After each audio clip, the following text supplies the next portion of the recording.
Hola, buenas tardes. Dale la bienvenida a la clase de hoy día. Ya somos poquitos. Sé que hay algunos compañeros que ya encontraron una escuela, un colegio, así que se bajaron de la nivelación. Ya, pero independiente que haya uno, dos, tres o cuatro, cinco estudiantes, los que lleguen a la clase, las clases siempre se van a estar realizando. ¿Ya? Y también están quedando grabadas, ¿cierto? El material también queda en plataformas, así que en caso que algún momento alguno de ustedes falte a la clase, no pueda conectarse o tenga problemas de conectividad, avisa ya por correo y después puede ver su clase. Ya, vamos a comenzar entonces la clase de hoy día viendo, terminando ya más o menos con el módulo de ciencia, ¿cierto? De biología. Voy a empezar a compartir pantalla.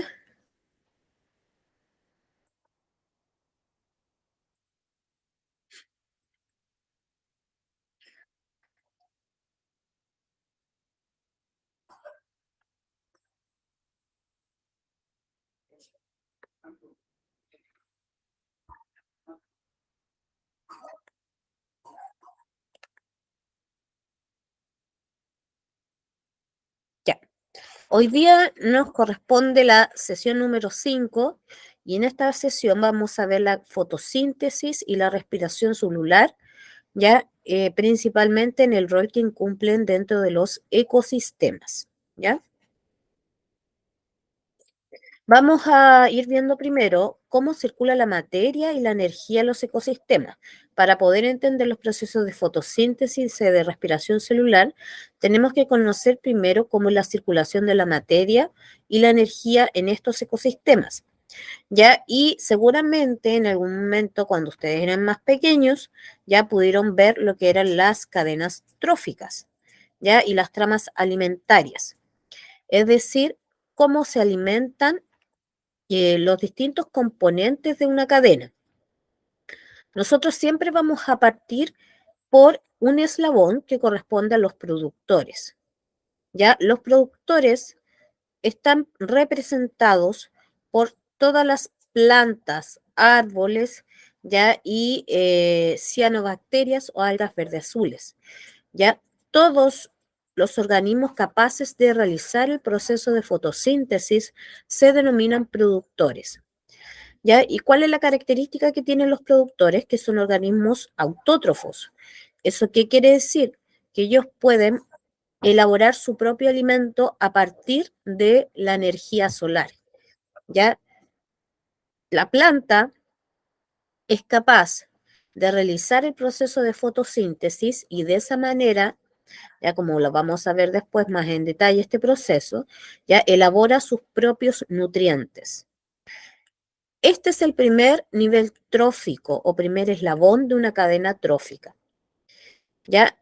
También vamos a tener ya a otros organismos que van a ir formando parte de esta cadena, ya que son un conjunto de organismos que se denomina consumidores, ¿ya? Y los organismos consumidores van a ser todos aquellos organismos heterótrofos. ¿Eso qué quiere decir? Que necesitan alimentarse de otro, ya sea de una planta, de las partes de una planta, ya, o de otro animal. Por lo tanto, ellos van a denominarse consumidores y dependiendo de lo que se alimente, van a ser considerados primarios, secundarios o terciarios.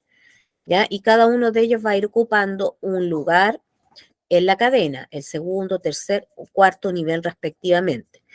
¿Ya? Por ejemplo, hay insectos que se alimentan de plantas, por lo tanto los insectos tendrían que ser considerados consumidores primarios, ¿ya? El guanaco, el guanaco se alimenta de gramíneas, la chinchilla también se alimenta de gramíneas, así que son consumidores primarios. Esta lagartija se alimenta de otros insectos, van a ser considerados consumidores secundarios, así como los murciélagos, ¿ya? Y en el caso de los búhos, del zorro culpeo, la culebra, ya el puma, ya ellos se alimentan de otros animales. Ya, por ejemplo, el búho come roedores, reptiles, el zorro come lagartos, roedores, eh, el ratón tiene una dieta más variada. Come semillas, frutos, pero también puede comer pequeños artrópodos, ¿ya? Por eso que son considerados organismos omnívoros, porque pueden alimentarse eh, con una dieta que incluye animales y también incluye vegetales, ¿ya? Entonces, esa es una trama alimentaria principalmente, ¿ya? Y también vamos a encontrar un grupo que se denomina descomponedor, ¿ya? Y que son organismos heterótrofos que se van a alimentar de restos de seres de cualquier nivel trófico, ¿ya? Las hojas que caen al suelo, los restos de estos animales cuando mueren, ¿ya? Ese va a ser el alimento para los organismos descomponedores que tienen una función muy importante, porque ellos a través del proceso de alimentación y descomposición que realizan, ya permite que los nutrientes vuelvan a la tierra y sean nuevamente incorporados por los productores a través de sus raíces. Ya, por lo tanto, todos estos son procesos cíclicos. Y así es como circula la materia y la energía a los ecosistemas. Piensen ustedes que los productores son los que incorporan la energía solar y esa energía va a ser traspasada a través de los distintos eslabones, a través de los procesos de nutrición que presentan los organismos.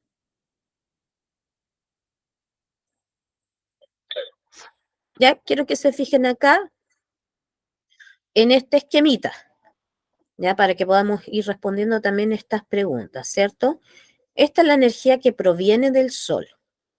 En el primer nivel trófico se encuentran los productores, ¿ya? Como dijimos, están representados por todo el grupo por el reino vegetal. Ya hay una transformación de parte de la energía que sale hacia el exterior en forma de calor y este animal corresponde al segundo nivel trófico porque es un consumidor primario que se alimenta de la planta. Pero también dentro de sus procesos ya de incorporación de materia y energía, también hay una parte de calor que se disipa al exterior. Y este animalito, que es un puma, vendría a ser el tercer nivel trófico, ¿ya?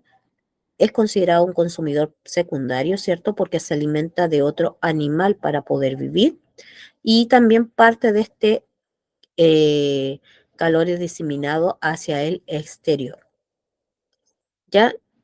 La flecha roja me está indicando el flujo de energía y la flecha azul, perdón, el flujo de materia. ¿Ya? Y por acá estarían los organismos descomponedores representados por un conjunto de hongos, ¿cierto?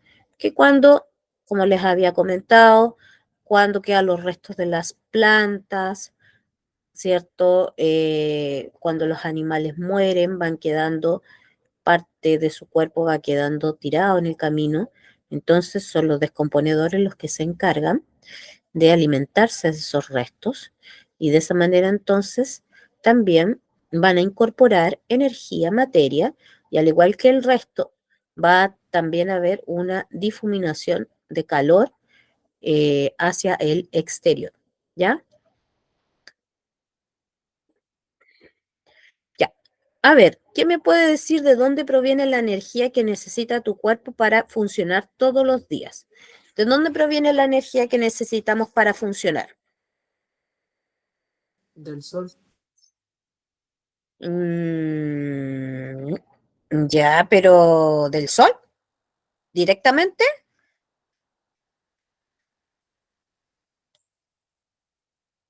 Porque nosotros estaríamos dentro de una cadena, ¿cierto?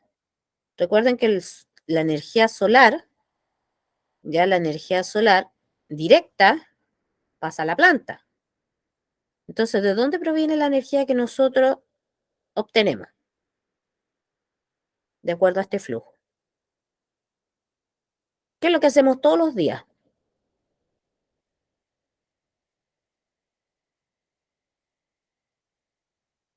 para tener energía. Comer. Comer, correcto. ¿Ya? Entonces, a través de nosotros, a través de la incorporación de alimentos, estamos incorporando materia y energía. ¿Ya? Y esa materia y energía nos permite a nosotros hacer las funciones vitales que realiza el organismo. ¿Ya? Ahora, la imagen representa el flujo de materia y energía en una cadena trófica. ¿Ya? Interpreten, ¿qué representarían las flechas que dicen calor?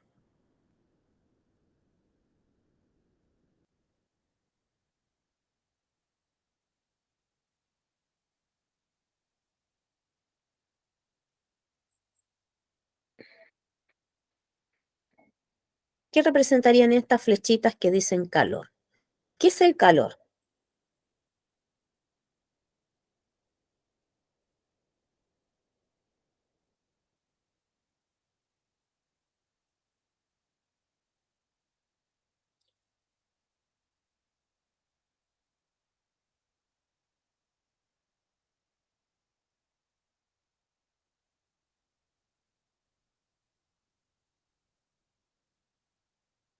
Una energía. Un tipo de energía, correcto. ¿Ya? Entonces aquí hay una transformación de la energía. ¿Ya? Por lo tanto, parte de esa energía que nosotros utilizamos y una parte que utiliza nuestro cuerpo, pero también hay una parte que sale, ¿cierto?, en forma de calor, ya hacia el medio, vuelve nuevamente al medio, ya por lo tanto, también el calor es una forma de energía. Aquí hay una transferencia de energía. Ya, la número 2, si la energía que ingresa proviene solamente del sol, como lo que estamos viendo acá. Describe cómo va cambiando la energía disponible en cada nivel trófico. ¿Cómo irá cambiando?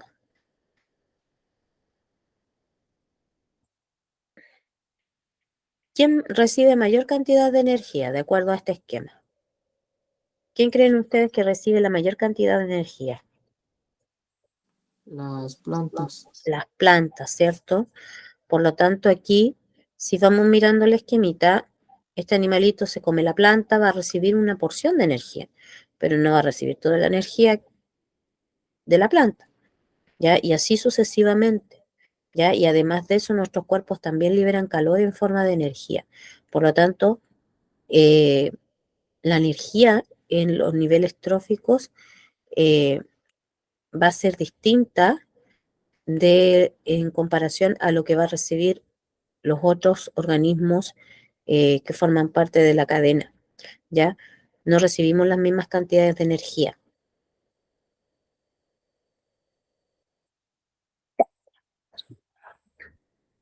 Veamos entonces el famoso proceso de la fotosíntesis. Ya lo primero que nosotros tenemos que recordar, ya es que existen dos tipos de células de acuerdo a la presencia o ausencia de núcleo. Ya por un lado las células procariontes que no poseen un núcleo, ya, y que el ADN se encuentra disperso en su citoplasma, y hay otro grupo que son las células eucariontes, que sí poseen un núcleo, por lo tanto el material genético se encuentra dentro, ¿ya? Y dentro de las células eucariontes tenemos una subdivisión, que es la célula animal y la célula vegetal. Y la célula vegetal se caracteriza por presentar un organelo citoplasmático que permite realizar la fotosíntesis y que se denomina cloroplasto, ¿ya? Y en el caso, y bueno, y también tiene mitocondrias que están presentes en todos los eucariontes, ¿ya? Pero los cloroplastos son específicos de aquellas células vegetales porque son capaces de realizar este proceso, ¿ya? Ahora, ¿cómo se van a complementar las funciones de estos organelos? Ya se van a complementar a través de los procesos de fotosíntesis. Veamos entonces en qué consiste.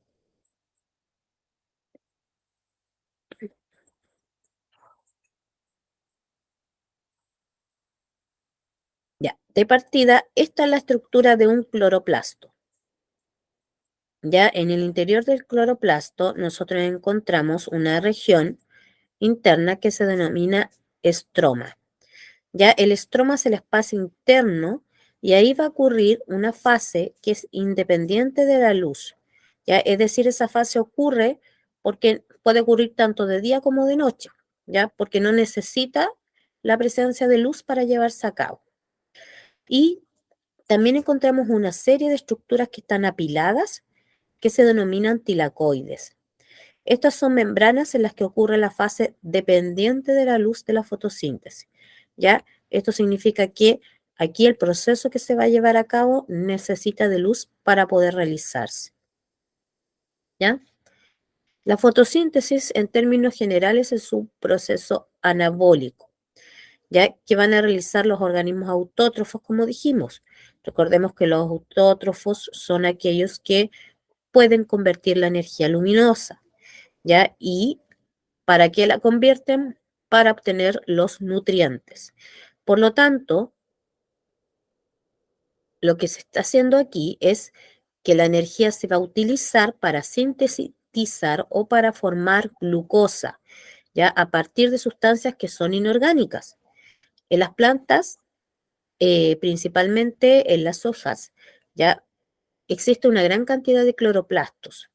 Ya por lo tanto, los cloroplastos tienen unos pigmentos que absorben la luz, ¿ya? Y el más importante de ellos se denomina clorofila, ¿ya? Si nosotros miramos esta ecuación de acá, va a resumir el proceso de la fotosíntesis, ¿ya? Donde tenemos las moléculas reactantes, que van a ser 6 moléculas de dióxido de carbono, CO2, más 6 moléculas de agua, que en presencia de energía luminosa van a permitir dar como resultado productos, ¿ya? Una molécula de glucosa más 6 moléculas de oxígeno como sustancia de desecho, ¿ya? Recordar que el dióxido de carbono está presente en la atmósfera. De hecho, nosotros en nuestro proceso de respiración incorporamos oxígeno y eliminamos dióxido de carbono, ¿ya? Las moléculas de agua se obtienen del suelo gracias a la absorción que realizan las raíces. Por eso es que es importante regar las plantitas. ¿Ya? La energía luminosa, obviamente que proviene del sol. Y nos da como resultado una molécula de glucosa, C6H12O6. ¿Ya? Y esta molécula está constituida por átomos de carbono, hidrógeno y oxígeno. Y también este proceso nos va a dar como resultado una sustancia de desecho,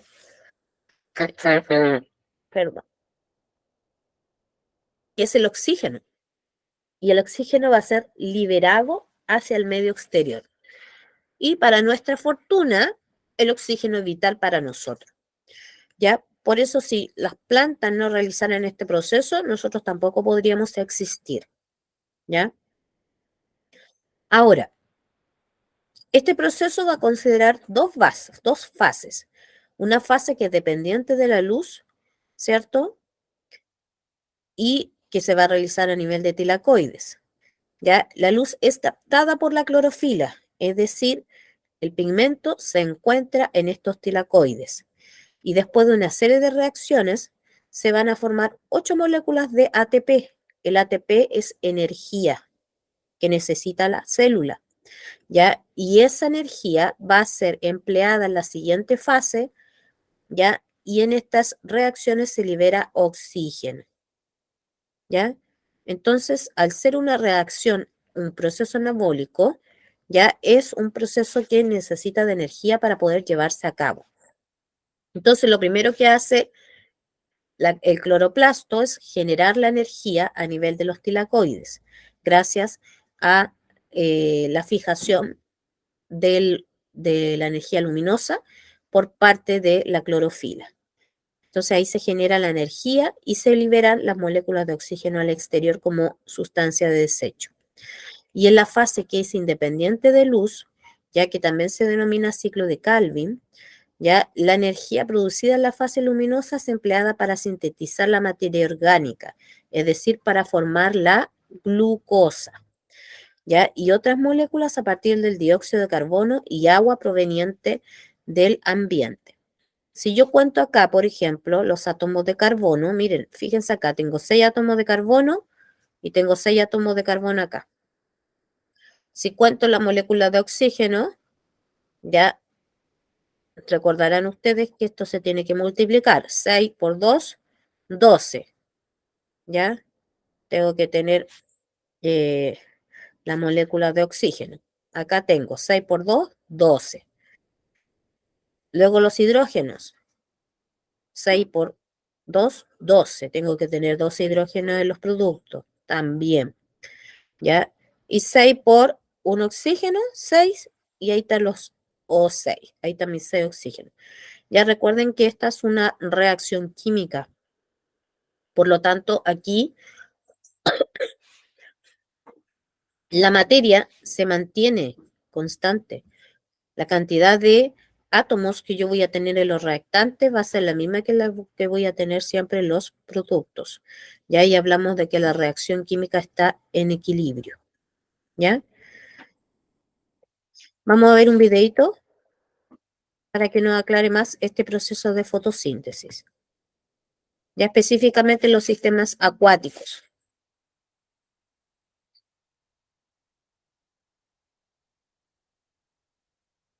En este vídeo vamos a explicar el proceso de la fotosíntesis en ecosistemas acuáticos. El término fotosíntesis tiene su origen en la unión de dos palabras griegas, foto, que significa luz, y síntesis, asimilación, y define la capacidad que tienen las plantas, las algas verdes y algunas bacterias para producir sus propios alimentos. Partiendo de la clorofila, que es un pigmento verde presente en los vegetales, que absorbe la luz solar para transformarla en energía química.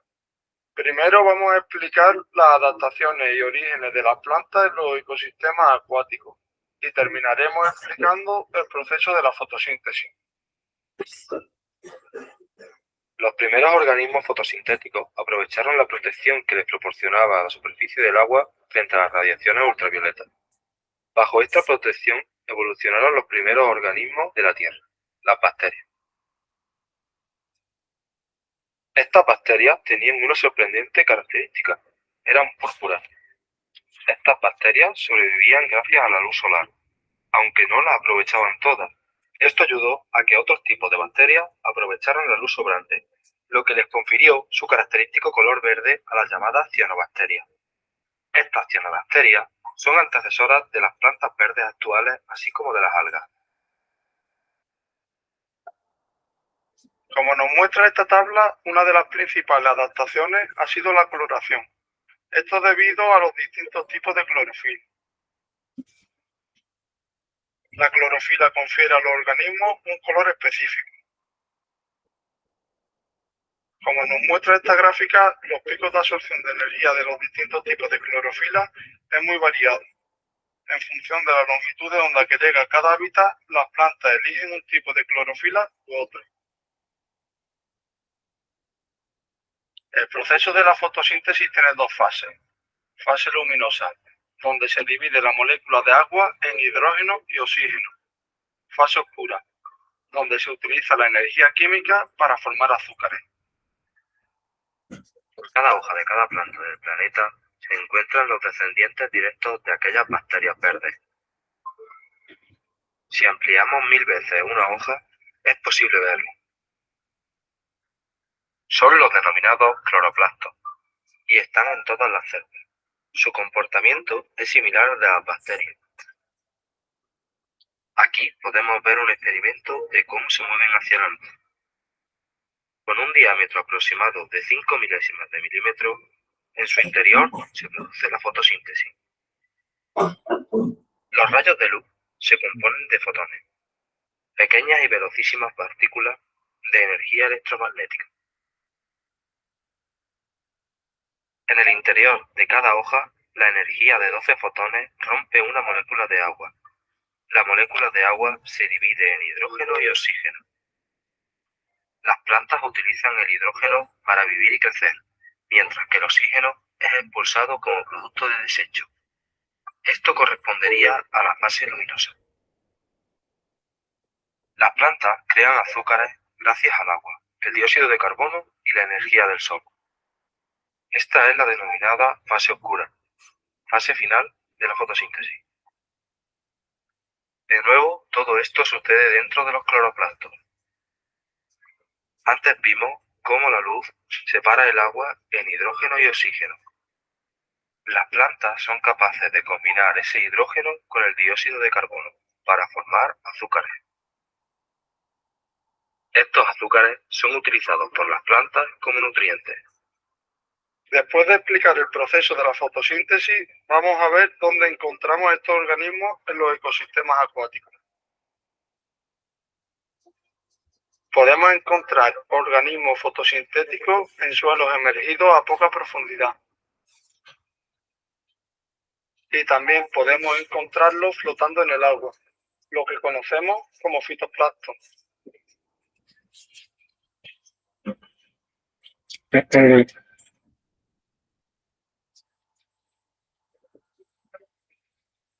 Ya, ahí entonces veíamos cómo se produce el proceso de fotosíntesis, ¿ya? Y bueno, también queda un poquito más claro también que los cloroplastos son fundamentales para poder realizar este proceso. Ya ahí se nos explicaba también el origen de estos cloroplastos. Ya hay una teoría que se llama teoría endosimbiótica y que habla justamente de estas bacterias que en algún momento habrían sido engullidas por otro tipo de célula y finalmente habrían tenido una función específica dentro de la célula. Y con todos los procesos evolutivos habrían sido capaces de adaptarse y de convertirse en lo que hoy conocemos como los cloroplastos en las células vegetales, ¿ya? La otra parte de la clase de hoy día corresponde a la respiración celular, ¿ya? Y la respiración celular, a diferencia de la fotosíntesis, es un proceso catabólico, ¿ya? ¿Eso qué quiere decir? Que no necesita de energía para llevarse a cabo, sino que crea energía, ¿ya? Se crea energía a partir de la glucosa, ¿ya? En presencia de oxígeno, ¿ya? Ahora los organismos autótrofos y heterótrofos realizan respiración celular, es decir, tanto las plantas como los animales realizan la respiración celular, ¿ya? ¿Y cuál es la diferencia? Es que los organismos autótrofos, que son las plantas, generan su propia materia orgánica, ¿ya? En cambio, los heterótrofos necesitan obtenerla desde una fuente externa. Por eso, en un comienzo yo le explicaba lo de los niveles tróficos.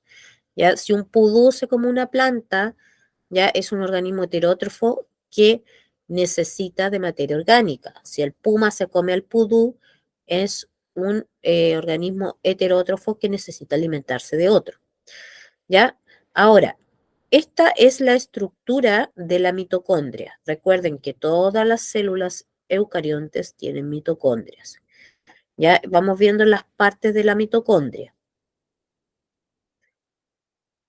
Si vemos acá, hay una membrana externa, una membrana interna, un espacio intermembranoso, ¿ya? Matriz mitocondrial, esta zona, y cresta mitocondrial, estas orillas, ¿ya? Ahora, este proceso de respiración celular es un proceso que ocurre en el citoplasma de la célula, ¿ya? Y la otra es la mitocondria, ¿ya? La siguiente ecuación representa la reacción química general de la respiración celular. Y si se dan cuenta, es el proceso inverso.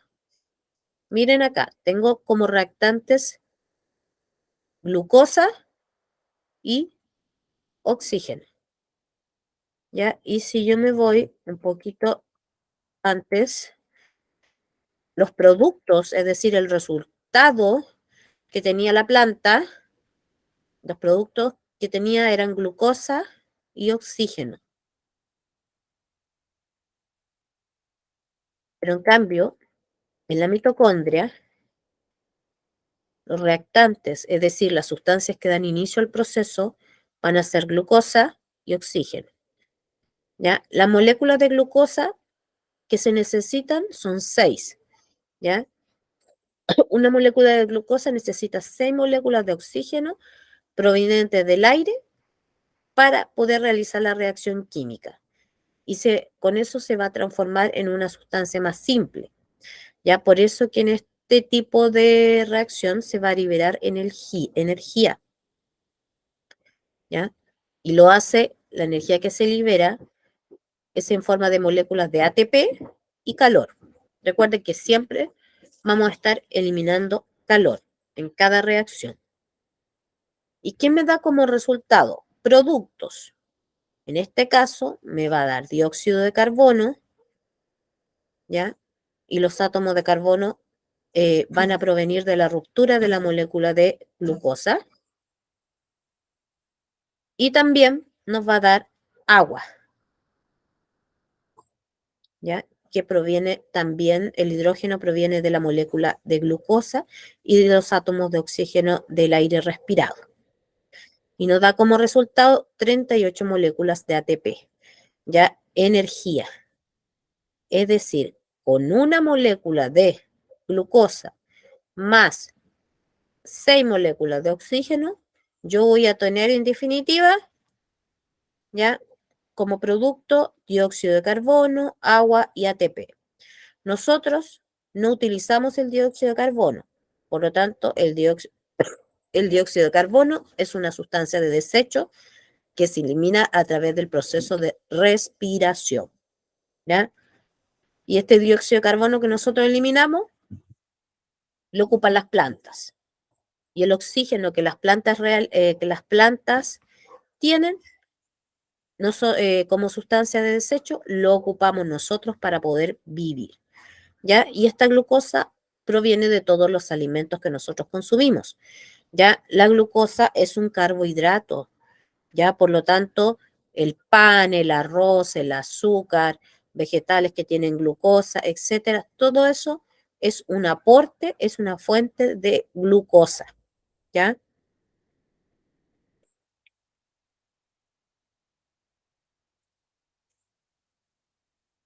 Vamos a ver este video de respiración celular y algunos aspectos generales.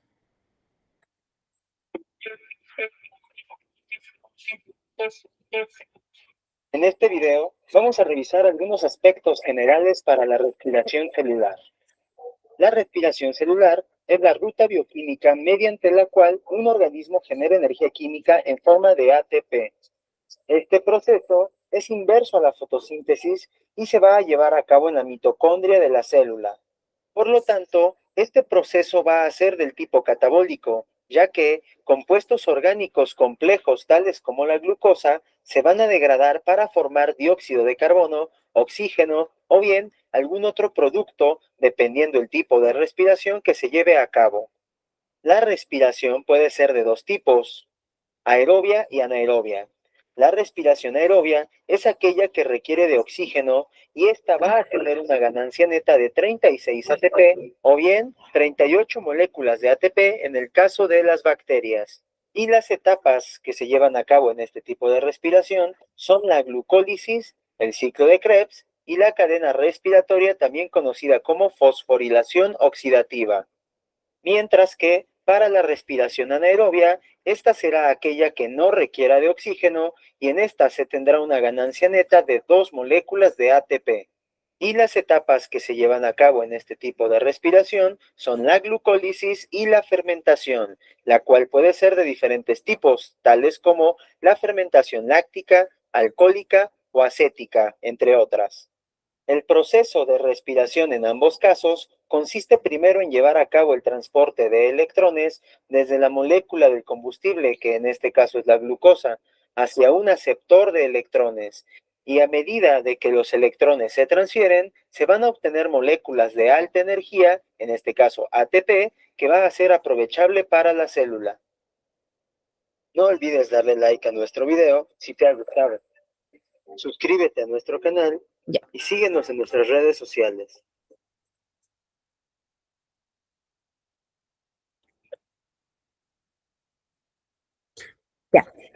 Veamos entonces ahora cómo se relaciona la fotosíntesis y la respiración celular en los ecosistemas. Ya sabemos lo que ocurre a nivel interno de la planta y como organismo autótrofo que realiza fotosíntesis. Y en el caso tanto de las plantas como de los animales que realizan el proceso de la respiración celular. ¿Ya? Estos procesos que tendrán que ver entonces con los ecosistemas. Ya como en un comienzo vimos, la energía y la materia fluyen dentro de los ecosistemas, ya a través de las distintas tramas alimentarias que se van generando, ¿ya? Entonces yo quiero que nos focalicemos y pensemos, ¿de dónde proviene la energía química que circula en el ecosistema? ¿De dónde provendrá?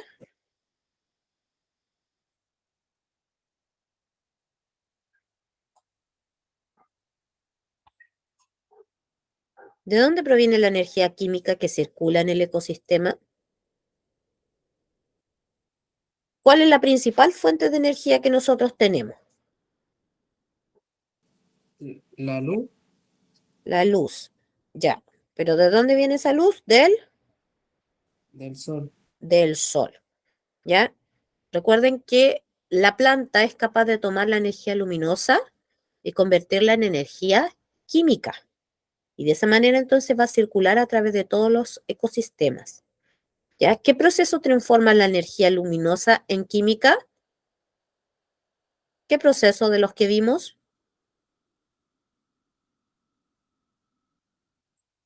Martina, ¿qué proceso transforma la energía lumínica en química?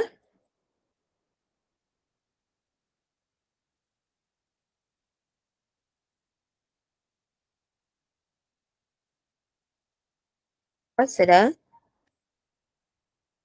Hola, chicos, traten de participar, porque si no se forma un monólogo.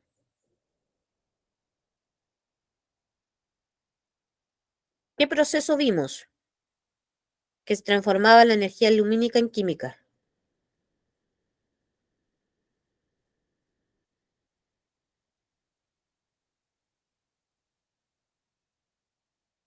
La fotosíntesis. La fotosíntesis, gracias. Ya, el esquema lateral representa la cantidad de energía involucrada en el crecimiento de 1 metro cuadrado de plantas. ¿Qué unidad de medida se usa para la energía? Miren acá, ¿qué unidad de medida es? ¿Cómo se llama? ¿Qué significa cal? En unidades de medida, ¿qué significa?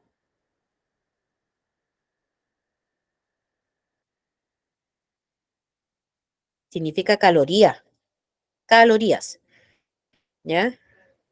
Entonces la luz solar tiene 471,10 elevado a 6 calorías. Tremenda cantidad de energía. ¿Cuánta energía lumínica está disponible en esta superficie? Vayan revisando el monito. ¿Cuánta energía en la superficie?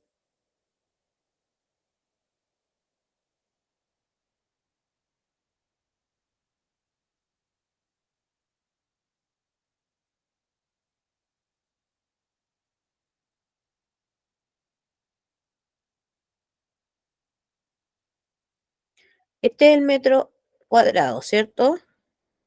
¿Y cuánta es la energía que se recibió? La energía luminosa, ¿cuánta se recibió?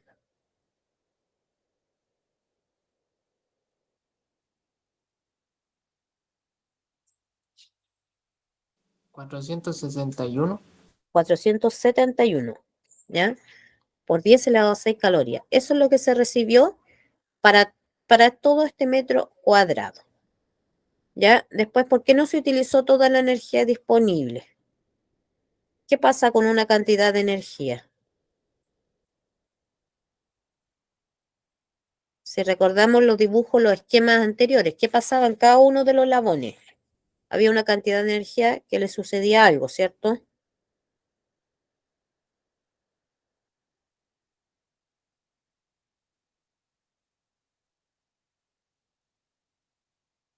¿De qué manera se disipa?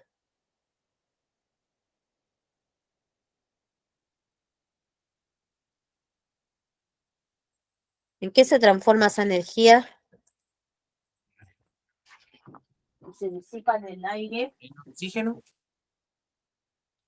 Ahí por ahí escuché algo, ¿en qué? En oxígeno. No, pues, sí, energía. En forma de, ¿qué otra forma de energía vimos en el esquema?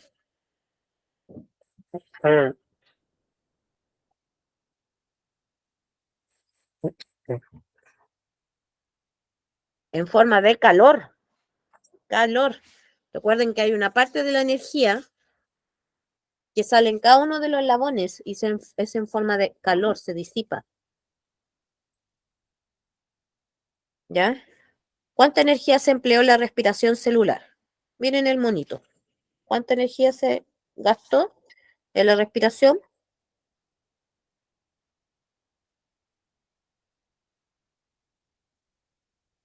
876.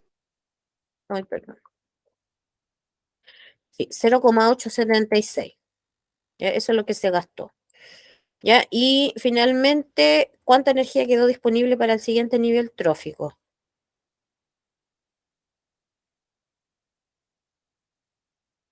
Me apaga todo. La cantidad que quedó disponible para el siguiente nivel trófico es la energía asimilada a la fotosíntesis, ya que son 5,83 por 10 elevado a 6.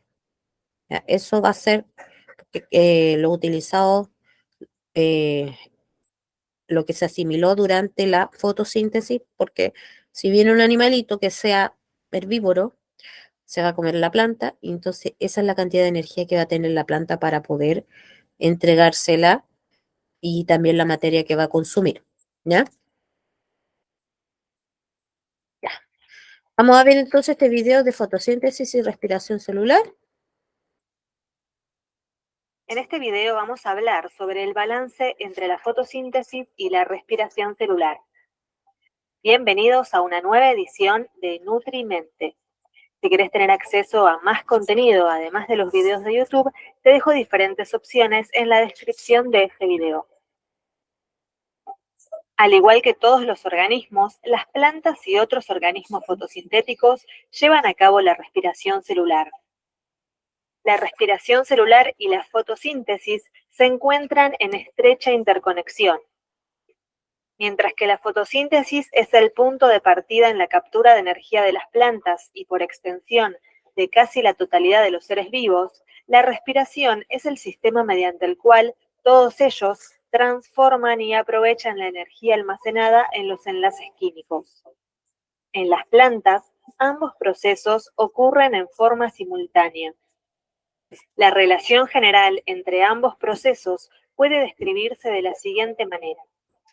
Las plantas y otros organismos fotosintéticos recogen la energía solar para fabricar ATP y NADPH en los cloroplastos. Estas reacciones constituyen las reacciones luminosas de la fotosíntesis. Dichos organismos utilizan la energía del ATP y los electrones ricos en energía del NADPH para convertir el dióxido de carbono en azúcares. Estas reacciones constituyen las reacciones del ciclo de Calvin de la fotosíntesis. Los azúcares resultantes de la fotosíntesis se combinan con minerales del suelo para fabricar un gran número de diferentes moléculas orgánicas que se utilizan como fuente de energía y como fuente de componentes estructurales, como los esqueletos de carbono. Si hay oxígeno disponible, el proceso de la respiración que se lleva a cabo en las mitocondrias convierte algunos de los azúcares producidos por la fotosíntesis en dióxido de carbono y agua, al tiempo que se libera energía en forma de calor o se transfiere al ATP. La energía del ATP se utiliza para impulsar la mayor parte del trabajo celular, como la síntesis de moléculas orgánicas. En resumen, la fotosíntesis comienza con dióxido de carbono y agua y la respiración finaliza con los mismos compuestos. El resultado neto de los procesos de la fotosíntesis y la respiración es la transferencia de energía luminosa al ATP y a varias moléculas orgánicas en forma de energía química. Para que las plantas puedan crecer, la velocidad de la fotosíntesis debe exceder a la de la respiración. A muy bajas concentraciones de dióxido de carbono o a intensidades de luz muy bajas, la cantidad de energía capturada por la fotosíntesis será igual o menor que la consumida a través de la respiración.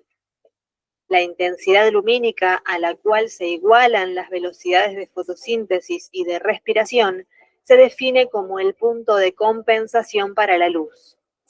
De manera similar, el punto de compensación para el dióxido de carbono se define como la concentración de dióxido de carbono a la cual se igualan las velocidades de ambos procesos. Por debajo del punto de compensación de la luz o del dióxido de carbono, la respiración excede la fotosíntesis. Es importante considerar que las raíces u otros órganos subterráneos, como los tubérculos de papa y las flores y frutos, no realizan fotosíntesis. Por lo tanto, las plantas, para mantenerse y crecer, necesitan que la tasa de fotosíntesis exceda largamente la tasa de respiración. Estos procesos metabólicos son solo algunos de los que ocurren en los seres vivos, en este caso las plantas. Continuamente, una enorme cantidad de reacciones ocurren en las células. Profundizamos en varias de estas reacciones en otros videos del canal. Si este video te gustó, por favor dale like o déjame un súper gracias. Y también te invito a compartirlo y a suscribirte al canal para tener a mano mucha más información. Ya. Ya. El último temita que vamos a tocar corresponde a la productividad en los ecosistemas.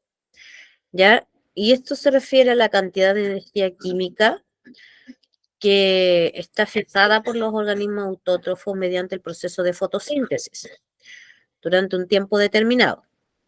¿Ya? En una superficie dada se va a denominar productividad primaria bruta y se designa con la sigla ppb. ¿Ya? Como sabemos, las plantas también usan energía en la respiración celular, ¿ya? Y queda solo una parte disponible para los consumidores primarios, lo que se denomina productividad primaria neta, ¿ya? Y esto se representa por la siguiente ecuación. Productividad primaria neta va a ser igual a la productividad primaria bruta menos el proceso de respiración celular, ¿ya?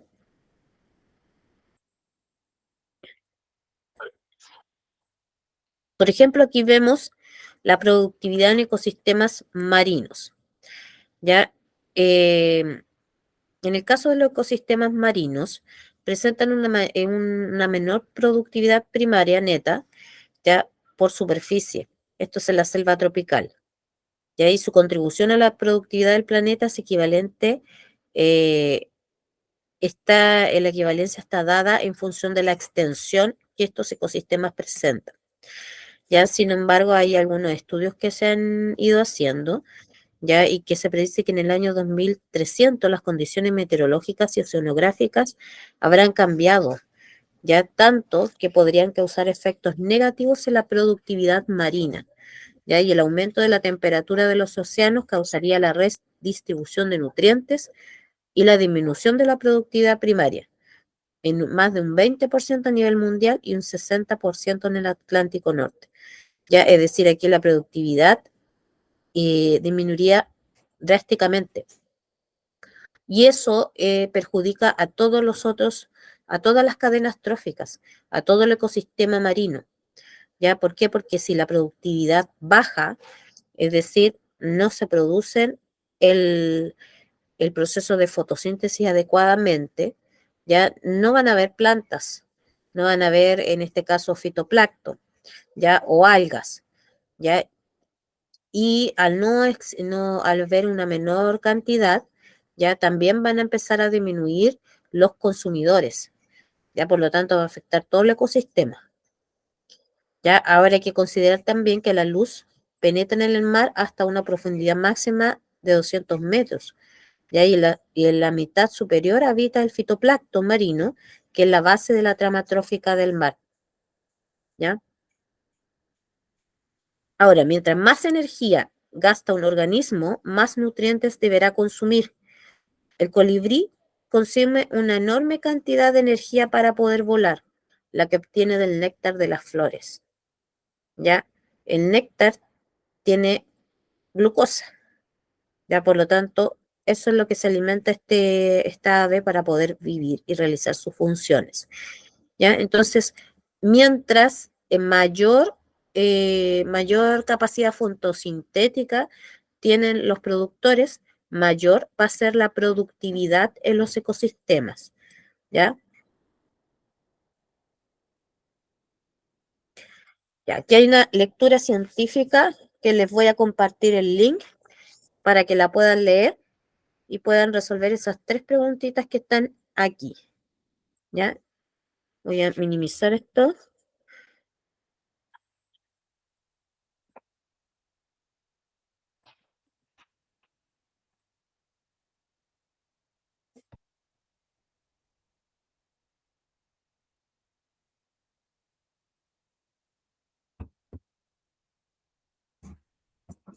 Ya. Entonces, lo que vamos a hacer ahora, ya les voy a dar unos 10 minutos para que hagan lectura de ese texto, ya que se los compartí acá en el chat, y van a responder las 3 preguntas que se plantean en función de esa lectura. ¿Ya? 10 minutitos.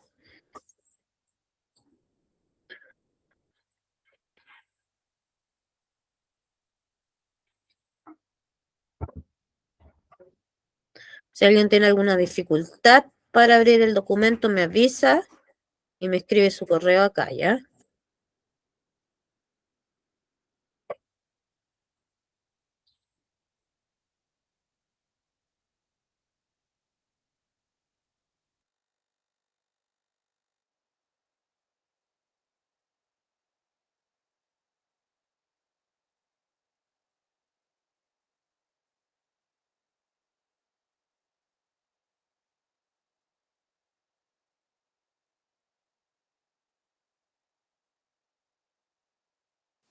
Oiga, profe,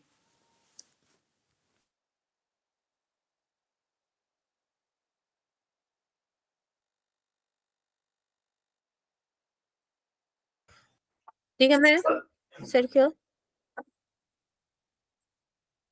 que la...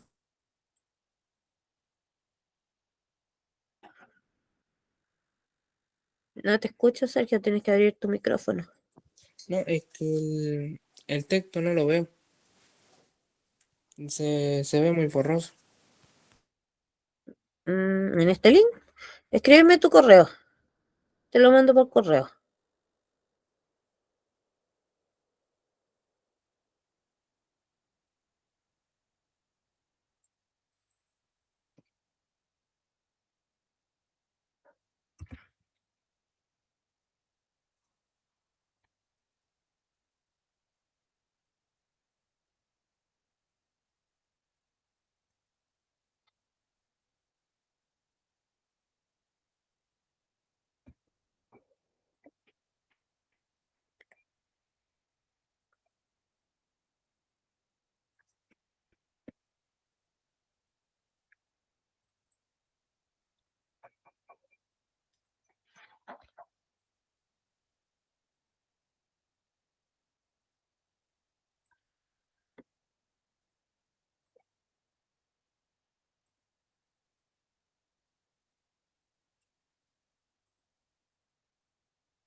¿Te llegó bien el correo, Sergio? Todavía no llega. No tendría que llegar, si ya está enviado ya.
Listo, ya fue enviado.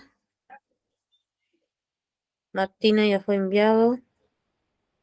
Melissa. Melissa Enríquez.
Ya voy a pasar la lista mientras tanto, considerando que vinieron solamente 3, ¿ya?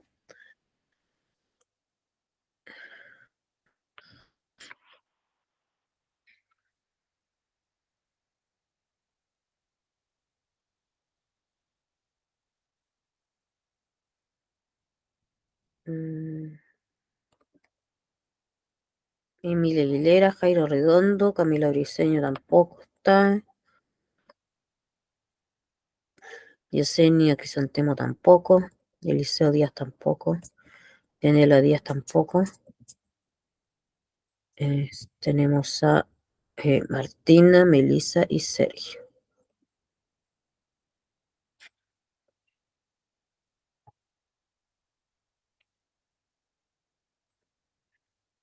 Ya.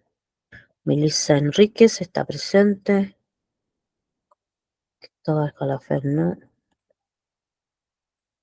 Yanaís Luque tampoco. Juan Martínez tampoco. Carla Martínez. Zenón tampoco viene. Cristian Ortiz tampoco viene. Camille Quesada tampoco. David Quintanilla. Javín Rivas. Sergio Román sí está presente. Martina Vázquez también. Martina Vázquez, ¿o no? Sí, Martina Vázquez, sí.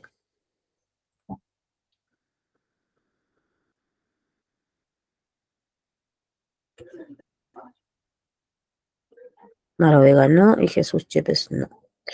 Ya, los presentes entonces que quedaron son Martina Vázquez, Sergio Román y Melissa Enríquez.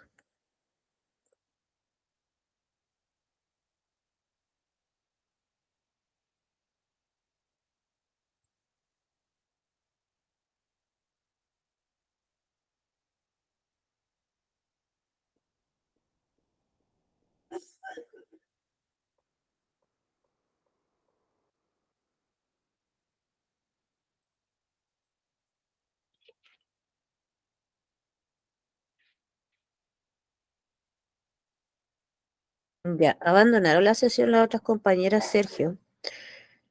No sé por qué se bajaron las dos. Ya, ¿Sergio pudo terminar la actividad o todavía no? No, profe, no me llegó el correo. Qué raro, porque se lo mandé. Sí, yo creo que va a llegar entre mañana. Me sale como enviado. Ya, vamos a ver entonces las dos últimas preguntas del PPT.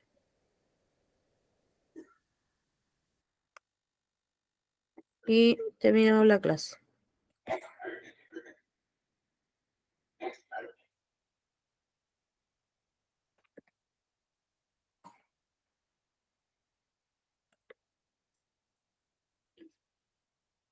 Ya, las dos preguntitas que teníamos. ¿Cuáles son los productos de la fotosíntesis? Glucosa y oxígeno, glucosa y dióxido de carbono y agua, oxígeno y agua. ¿Se recuerda cuáles eran los productos de la fotosíntesis?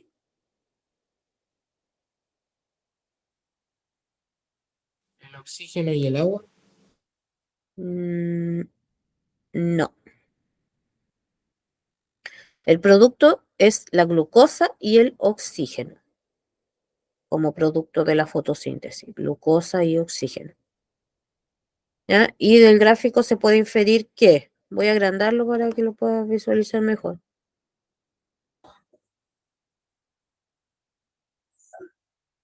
Ya, del gráfico se puede inferir que esto es un gráfico de la producción neta de carbohidratos en un grupo de plantas forestales. Las variables son la productividad neta y las precipitaciones que cayeron, la lluvia que cae, ¿ya? Entonces, si nos damos cuenta, esta curva nos va mostrando qué pasa. Aquí va aumentando la precipitación y aquí también va aumentando la productividad, ¿cierto? Entonces, ¿qué podemos inferir? No hay una relación proporcional entre las precipitaciones y la productividad neta. A mayor aumento de las precipitaciones, mayor productividad neta.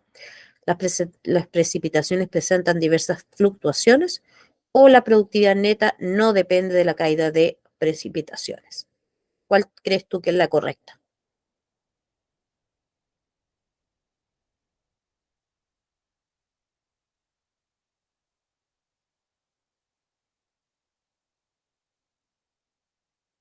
Diría que la A.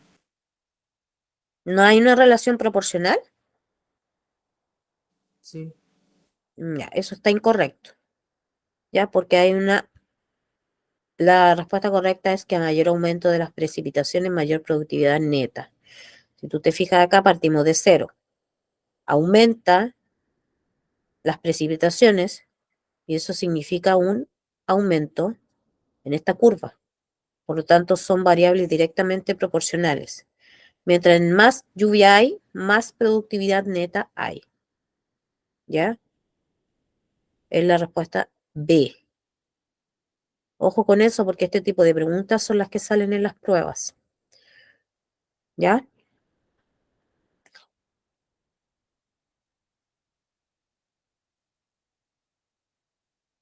Ya, Sergio, ¿puede desconectarse nomás?